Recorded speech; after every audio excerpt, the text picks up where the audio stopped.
will be for it.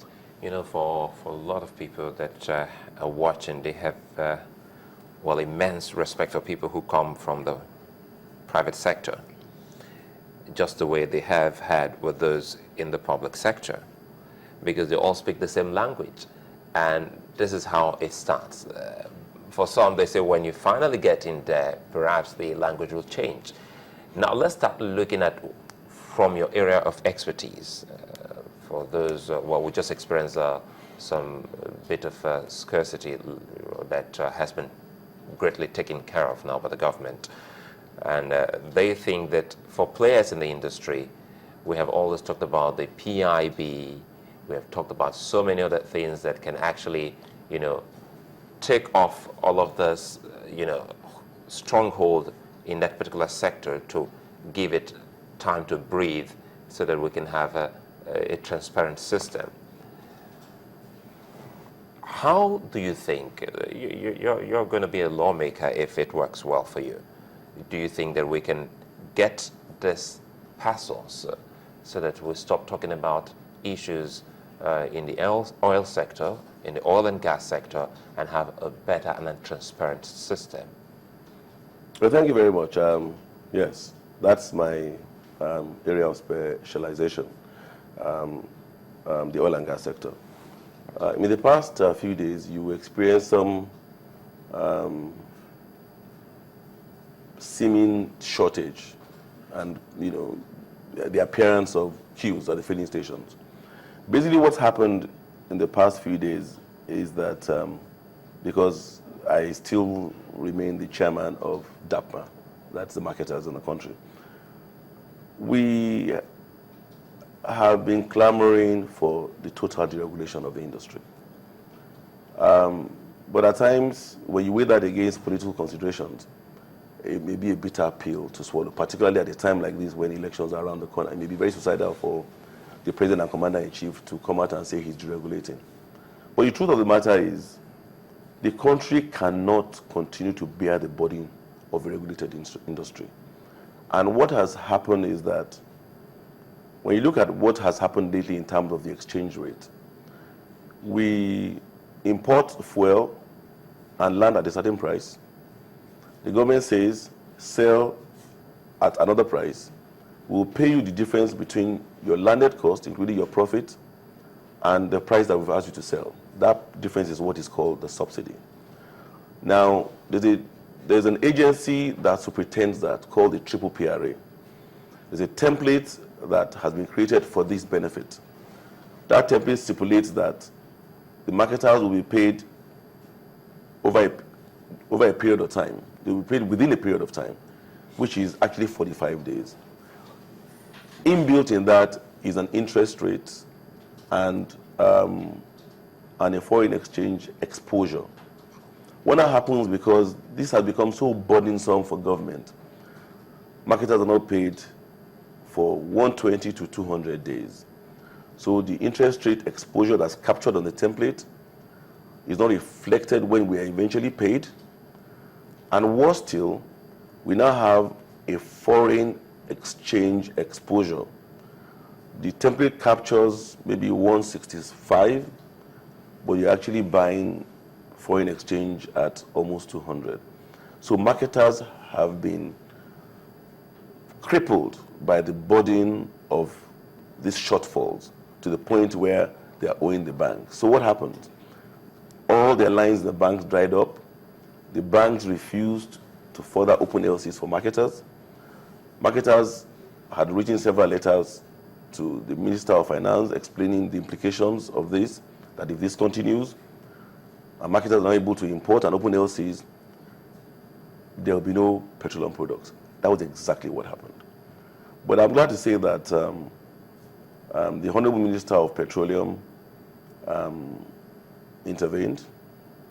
We got the attention of the Honorable Minister of Finance, the Coordinating Minister of Economy, and a lot of things happened in the past 1 week.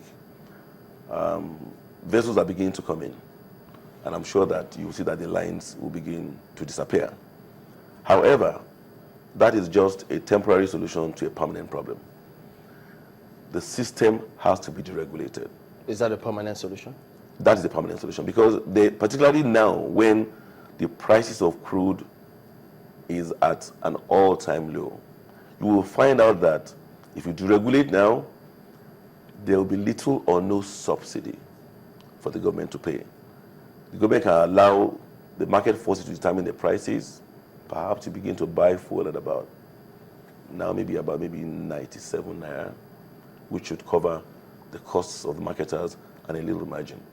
I know marketers are very competitive, so everybody will want to sell their product. So it will be the price will find its place. You mean the way it's happening with the diesel? That's right. But diesel is almost always high. The diesel problem is a very peculiar problem. The diesel consumption in the country is only a trickle compared to the petrol consumption. Oh yes. A trickle? It's a trickle. Because companies spend millions to run their companies. That's correct. But when you compare it to the consumption of petrol, we consume about 1 billion liters of petrol a month in this country. In terms of diesel, probably we consume maybe about 200,000 liters of diesel, 200 million liters of diesel. So compared to petrol, it's a trickle. It's about maybe 20% in terms of comparative prices. Yes, diesel is deregulated. However, there are other issues that are affecting the price of diesel not coming down. Ideally, the price of diesel now should not be more than about maybe 80 or 90 naira per liter. But I think what has happened was, in recent times, there were a lot of vandalization of pipelines around the Niger Delta. And a lot of illicit diesel was coming in via barges. So most importers of diesel stopped importing diesel. I have not imported diesel for over a year because I don't want to find illicit diesel in my tanks. So what has happened now is that the price of diesel has now become a supply and demand price.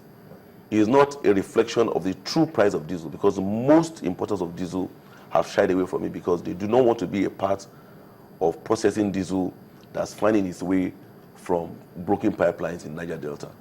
That is why you see diesel prices being epileptic. But like I said, once the industry is deregulated, you'll find out that all these prices will settle. That cannot be your campaign message, can it? Deregulation? If you go to the field and say, look, I think as a senator, I will move this motion, this is what I think is right, do you think they'll vote for you?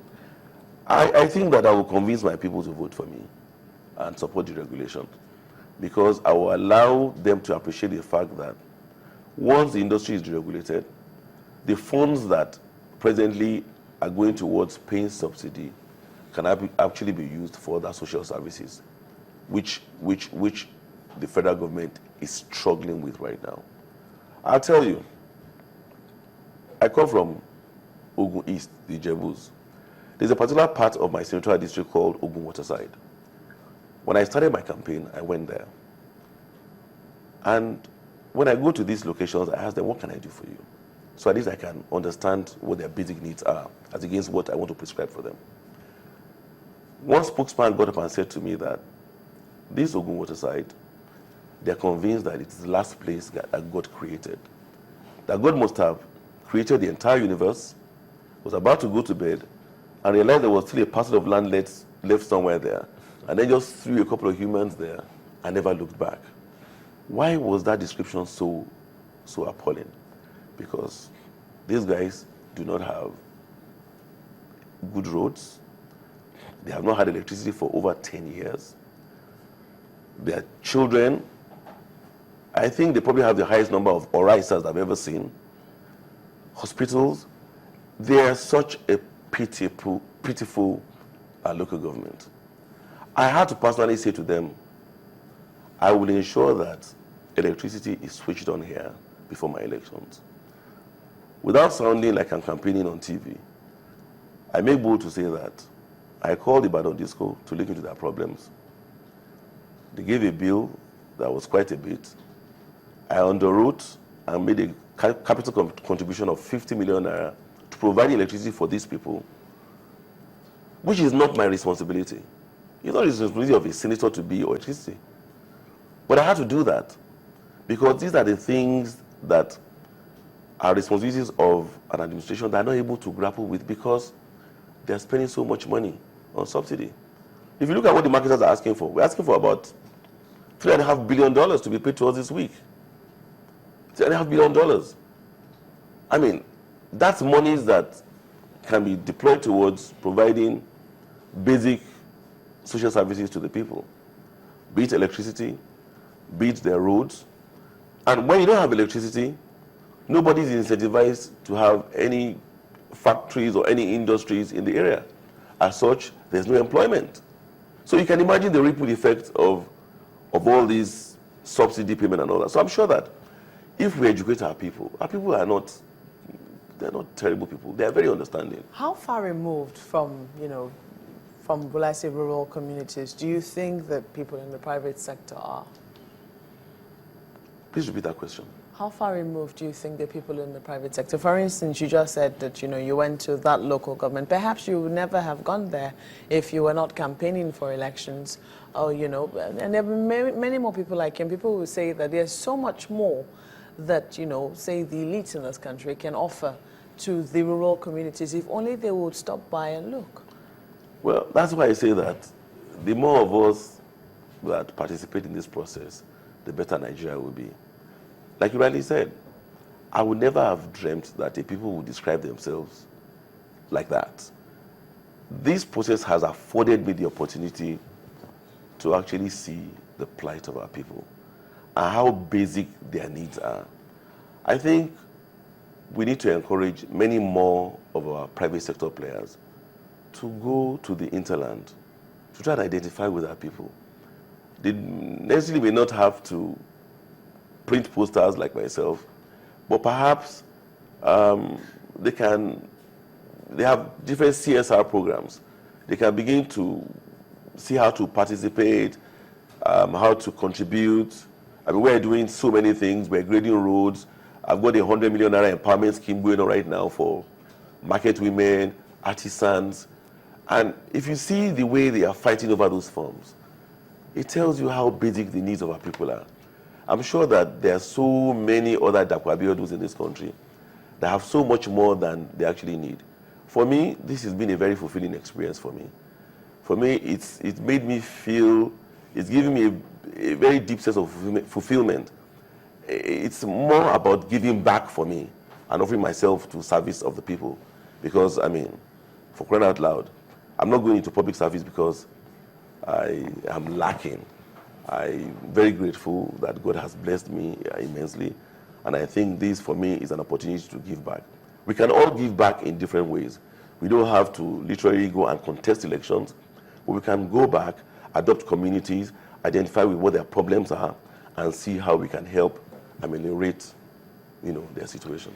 All right, thank you for coming on. Dapo Abiodun is a member of the APC and the Senatorial candidate for Ogun East. We'll be back after the break. Join us again.